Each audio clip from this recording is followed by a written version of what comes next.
নেহা মা কিন্তু এখনো বেঁচে আছে।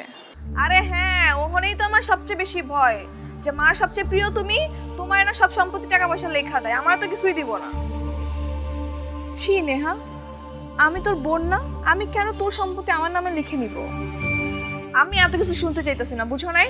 2 দিনের মধ্যে আমার আরো 5,000 টাকা লাগবে, রেডি করে রাখো, তাহলে কিন্তু বাসায় ঝামেলা করো। মনে রাখো।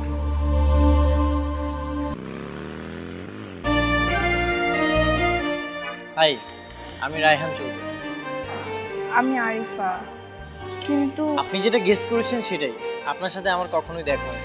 দেখার পর থেকে আপনার সাথে কথা বলতে ইচ্ছে করছে না।